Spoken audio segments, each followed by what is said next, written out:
Estimados amigos, sean bienvenidos a una nueva edición de Inte Entrevista. El día de hoy vamos a abordar un tema muy importante para todas las familias nicaragüenses, pero también a nivel mundial, ¿verdad? Así es. Y tenemos de invitado al doctor Brian Mendieta. Bienvenido, estimado doctor. Muchas gracias, Wendy. Muchísimas gracias por la oportunidad de estar acá. Claro que sí. Bueno, el doctor es consultor para la evaluación y el monitoreo de las tecnologías que han sido priorizadas para enfrentar el cambio climático. Para esto quiere decir que hay todo un concepto, ¿verdad?, que debemos entender sobre cambio climático. Mucha gente piensa que está ajena a esta realidad. Sin embargo, en nuestro país hemos notado, ¿verdad?, año tras año, las variaciones del clima. Hemos notado cómo el cambio climático no solamente ha afectado a la familia agricultura, sino a los consumidores de los productos que se producen en nuestro país. Entonces, doctor, para empezar, me gustaría que usted nos compartiera, ¿verdad? Según un estudio de INETER del año 2022, el 75% aproximadamente de nuestro país se encuentra en vulnerabilidad climática. Así es. ¿Qué quiere decir esto? Es algo para ponernos en alerta, es algo con lo que debemos de saber vivir, es una situación por la que nuestro país, la localización geográfica que está, lo pone en esta condición. Explíquenos un poco sobre esto y cómo podríamos entender el tema de cambio climático. Creo que es importante, antes que nada, que nosotros hagamos una conceptualización alrededor de lo que es el cambio climático y que podamos definir algunos elementos de cómo grupos de personas en la sociedad nacional y mundial la están considerando.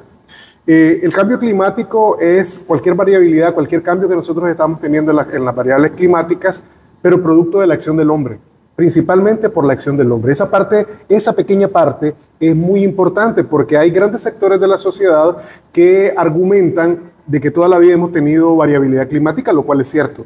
Lo que no están tomando en cuenta es que los cambios que se están dando ahora son cambios muy rápidos, muy drásticos, y no están tomando en cuenta que esos rápidos cambios, esos drásticos cambios, están teniendo un efecto directo sobre personas, comunidades y países en general.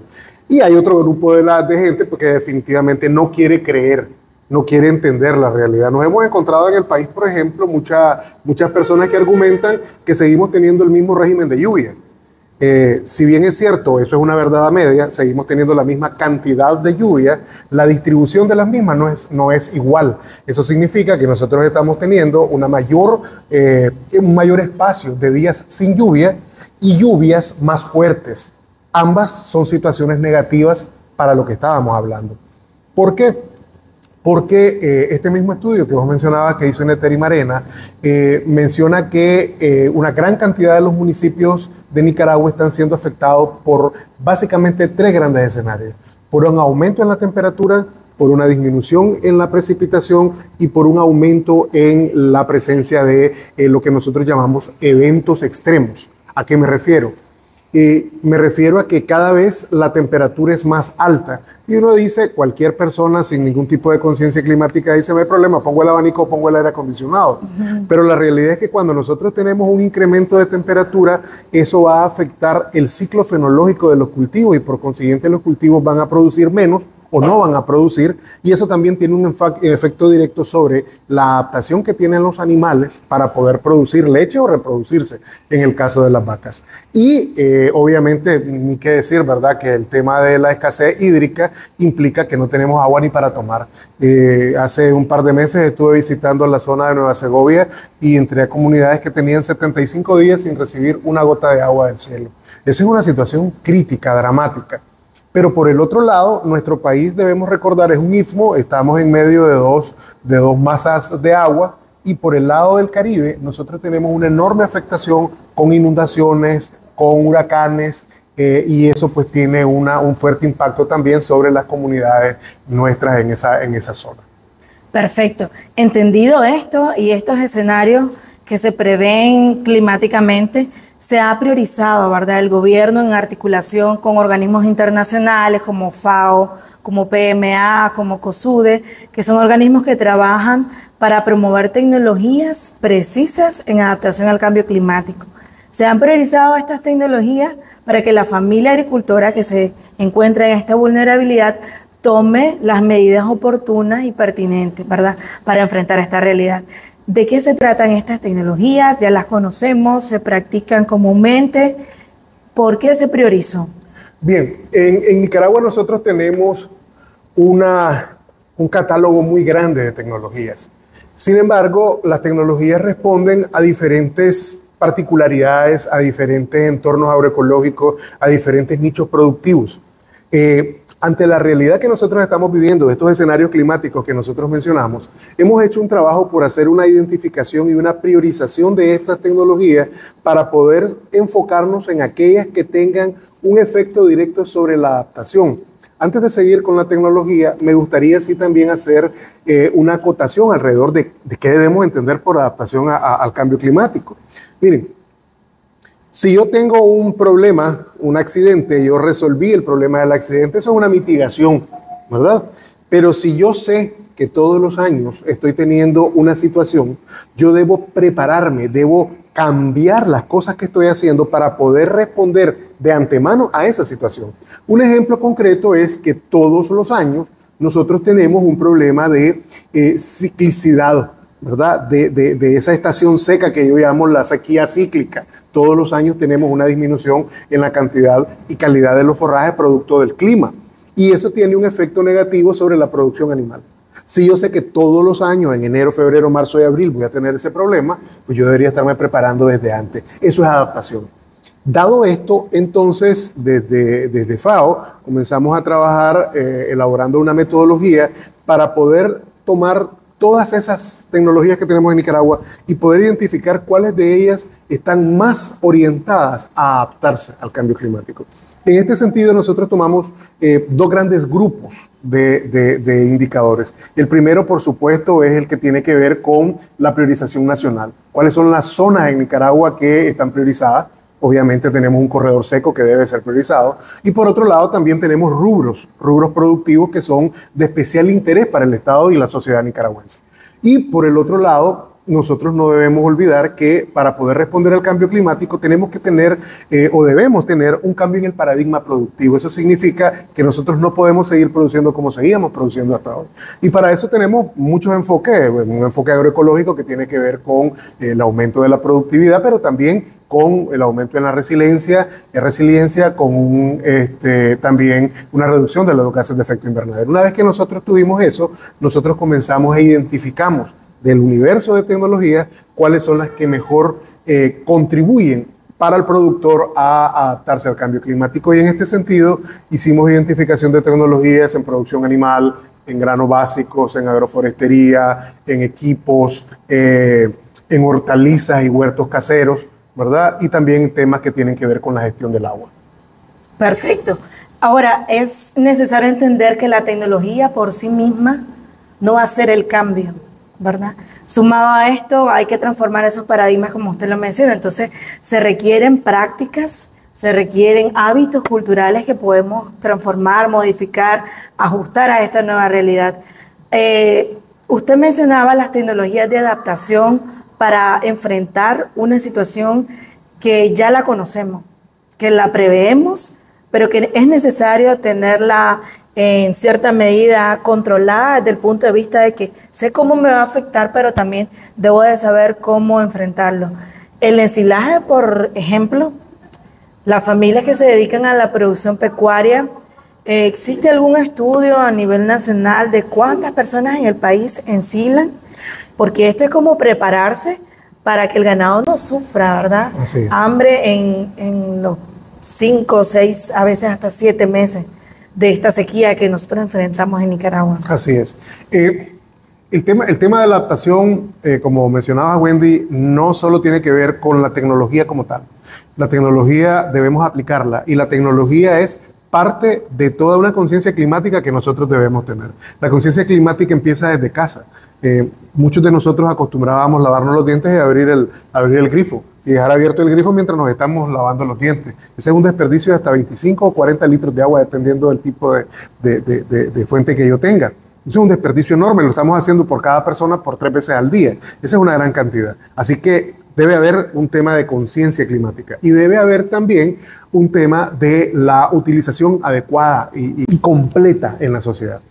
El ensilaje fue introducido en Nicaragua en la segunda mitad de 1700, o sea que ya tenemos más de 300 años de tener la tecnología introducida al país.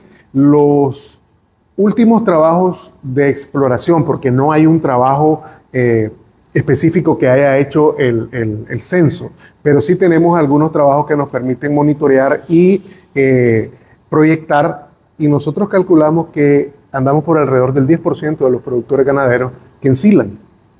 Y seguramente muchos de los que me están viendo van a decir, no, yo ensilo, sí, pero son 150,000 productores ganaderos. Eso significa que el 10% deberían ser 15,000 productores ganaderos los que ensilan constantemente, y la realidad es que no es así. Tenemos muchísimos menos, ¿verdad?